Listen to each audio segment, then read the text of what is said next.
Heart,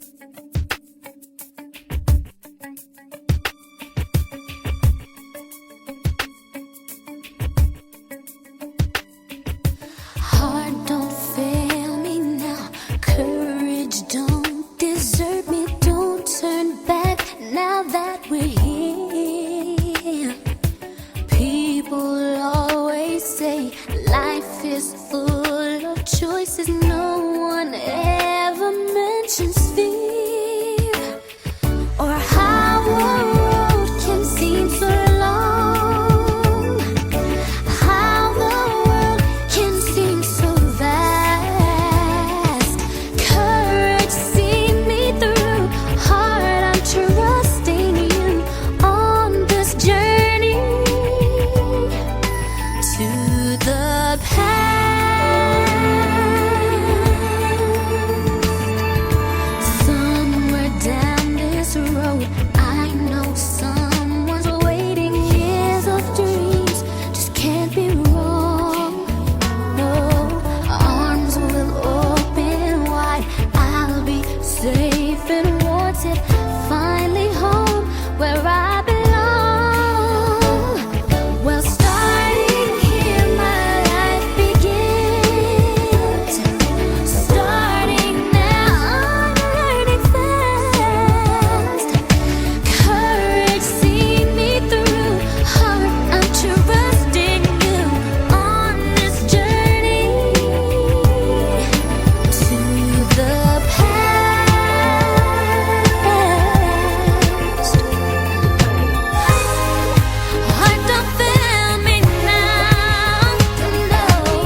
So everyone on All My Children, especially Ryan, has seen that Greenlee is not only alive, but marrying David.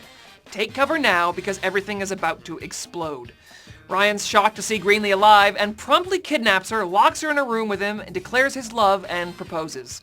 Greenlee's pretty upset about Ryan's behavior since she died. You know, he did sleep with both her best friend and her worst enemy, but we all know she loves Ryan. So will his pleas for forgiveness and a reunion get through to her? Meanwhile, David's role in Greenlee's return and plot against Fusion have Erica Kane in an uproar. David's a heart surgeon, so you know he's pretty smart, but he must be out of his mind to think that this plan wouldn't send the Empress after him like a stealth missile.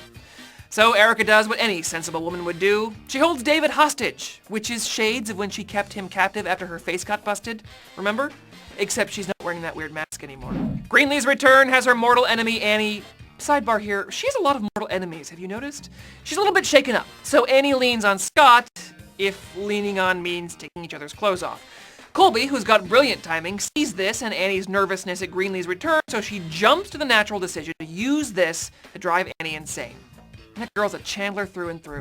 All this plus David blackmails Angie, JR and Adam take a turn for the better as the young Chandler takes a turn for the worse, and Jack and Erica just can't get it together. But could they ever?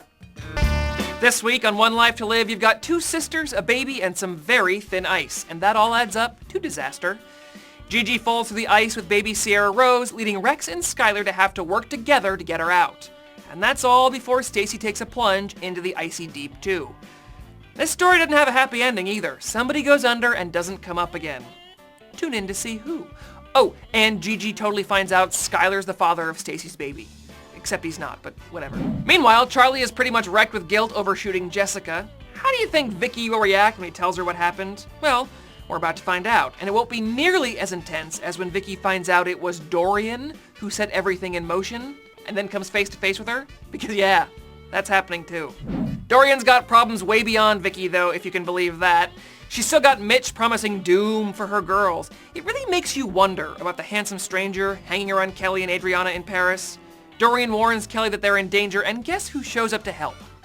Here's a clue. It isn't not David Vickers.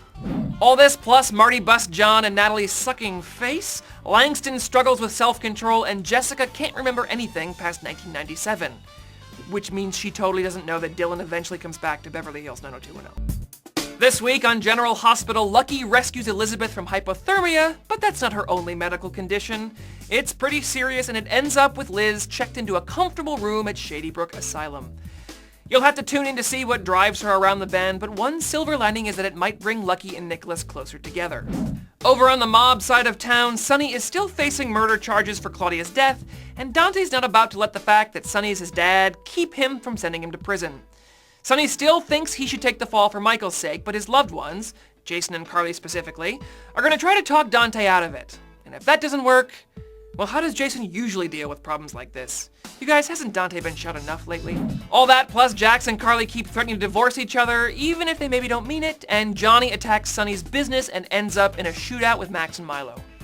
Can they maybe fire magic bullets that don't kill you? We like all 3 of those guys. On this journey